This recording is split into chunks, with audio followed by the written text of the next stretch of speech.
میرا سوال ہے کہ جو انجینئر مرزا صاحب کی جو ٹیم ہے اس میں کچھ چند لوگ ہی سامنے نظر آ رہے ہوتے ہیں، کیونکہ آپ مین پہ اس کو لیڈ کر رہے ہیں، آپ نظر آ رہے ہوتے ہیں، اور ہمارے سینئر ماشاءاللہ ارشاد صاحب ہیں، وہ کافی ایکٹیو ہیں سوشل میڈیا پہ، وہ نظر آ رہے ہوتے ہیں، اور دیگر جو بہت سارے ممبرس ہیں جن کو میں جانتا ہوں، اس لیے سوال کر رہا ہوں کہ ٹیم تو بہت بڑی ہے لیکن باقی لوگ جو ہے نا وہ میڈیا پہ نہیں ہے چونکہ، لیکن وہ ورک کر رہے ہیں اور اپنا کردار ادا کر رہے ہیں.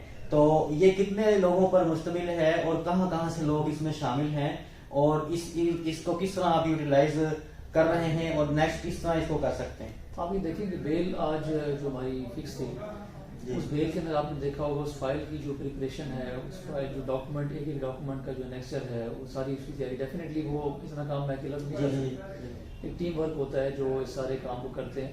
اس میں کافی بڑی تعداد ہمارے ساتھ جو لوگ اس میں اٹیچ ہیں، میرے آفس کے ہیں اور ہمارے باقی دوست ہیں. پھر مختلف جو لوگ ہیں وہ کئی طرح سے ان کی ہوتی ہے. سردار صاحب جیسے وہ ویڈیوز کے ذریعے لوگوں کو ایجوکیٹ کر رہے ہوتے ہیں، یا ایک ہماری ایک آواز لوگوں تک پہنچا رہے ہوتے ہیں. اس طرح سے باقی بھی دوستوں کا سب سے بڑی بات یہ ہے کہ یہ مطلب بغیر کسی فیس کے اور بغیر کسی ایسی مانیٹری لالچ کے جو ہے نا کر رہے ہوتے ہیں. نہیں، لوگوں کی دیکھیں، آپ صرف آپ نے کورٹ میں آپ کیس نہیں فائٹ کر رہے ہوتے. یہ کیس آپ کا ایک سوشل امپیکٹ کریٹ کرتا ہے. ایک اوور آل انٹرنیشنلی میرے ساتھ لوگ اٹیچ ہیں، پاکستان کے جو لوکل ہماری کمیونٹی اٹیچ ہے، تو ڈیفینیٹلی وہ سارے آپ سب کو رسپونڈ نہیں کر سکتے کسی طرح سے. تو کورٹ میں صرف آپ نے کیس کو ریپرزینٹ نہیں کرنا ہوتا، اوور آل آپ کا ایک امپیکٹ ہوتا ہے معاشرے کے اندر. تو اس میں ہر بندے کا رول ہے.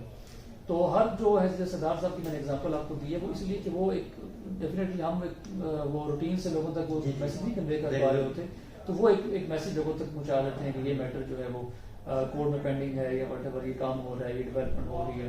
تو وہ چیزیں ڈسکس چونکہ ہو رہی ہوتی ہیں، تو یہ پوری ان کی ایک ہے جو ہے نا اس میں ایک آپ کہہ لیں کہ ایفرٹ ہوتی ہے جو وہ کر رہے ہوتے ہیں. جی، ایک اور چیز اس میں جو ہے نا میں پوائنٹ آؤٹ کرنا چاہوں گا کہ بہت سے ہمارے ایسے نوجوان وکلا ہیں جو ہماری لیگل ٹیم کا حصہ ہیں، اور مزید اب ایڈ ہوئے ہیں پورے پاکستان کے مختلف شہروں سے، جو بہت ایگر ہیں اس حوالے سے، کہتے ہیں کہ جی ہمیں آپ بتائیں کیا کرنا ہے.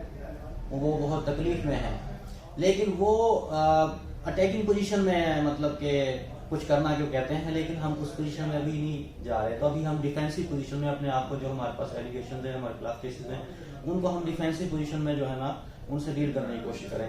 تو اب یہ کیا ڈیفینسو پوزیشن کب تک رہے گی، کیا اٹیکنگ پوزیشن میں بھی ہم آ سکتے ہیں؟ دیکھیں، ہمیں اس طرح کے کام سے اوائڈ کرنا چاہیے. میری ذاتی جو ہے اس کی وجہ جو میری پرسیپشن ہے، میں بھی میں غلط ہوں اس معاملے میں یہ کہتا ہوں کہ یہ جو کیس ہے آپ اس کو بنیاد بنائیں اور دیکھیں کہ 295C کیا اس کیس میں بنتا ہے. کیا یہ بلاسفیمی کا کیس ہے؟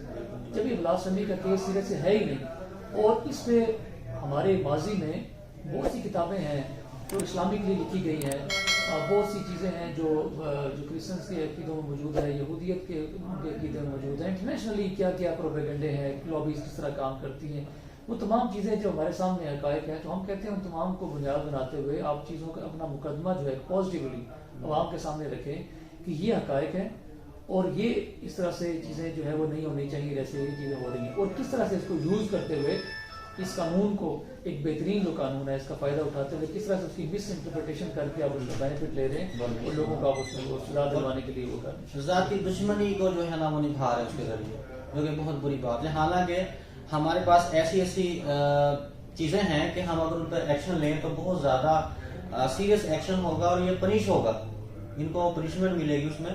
لیکن ہم ایک انتقامی کاروائی میں نہیں، ہمارا جو دین ہے بیسیکلی ہم دیکھیں اس میں نے ایک اگزامپل کے طور پہ لاسٹ ٹائم ایک کسی ویڈیو میں نے بات کی تھی کہ مفتی اعظم پاکستان جو تقی عثمانی صاحب کی میں نے کتاب اظہار الحق کا ذکر کیا تھا کہ بائبل سے قرآن تک. اس میں انہوں نے بہت سے انبیاء کرام کی جو ہے وہ انہوں نے جو گستاخیاں ہیں جو مختلف مذاہب کی طرف سے ہوتی رہی ہیں، وہ انہوں نے اس کو ایڈریس کرتے ہوئے لکھا ہے کہ نقل کفر نباشت. ہمارا جو مقصد ہے ان چیزوں کو ڈسکس کرنے کا، وہ ان کے عقیدے کو بتانا مقصد ہے تاکہ آپ لوگوں کو ان کے بارے میں ڈسکس. تو اب کیا ہم پاکستان پہ FIR کروانے کے لیے چل پڑیں؟ ہم چونکہ ہم ایک جو نالجبل پرسن ہے، ہم اس بات کو سمجھتے ہیں کہ یہ چیزیں کس کانٹیکس میں ہو رہی ہیں. تو اس طرح سے آپ فتاویٰ رضویہ پہ جب جائیں گے، جہاں انہوں نے یہ کہا ہے کہ تمام جو بریلوی اور دیوبندی سب لوگ مرتد ہیں، مجھے بتائیں مرتد کا مطلب تو دائرہ اسلام سے خارج ہے. جی. تو مرتد تو آپ جب کہتے ہیں کوئی بلاسفیمی کر دے یا کوئی آپ سے کی شان میں کوئی گستاخی کرے تو وہ مرتد ہوتا ہے. تو وہ تو کہتے ہیں یہ تمام مرتد ہے. تو فتاوی یہ تمام باتیں تو ہم کورٹ میں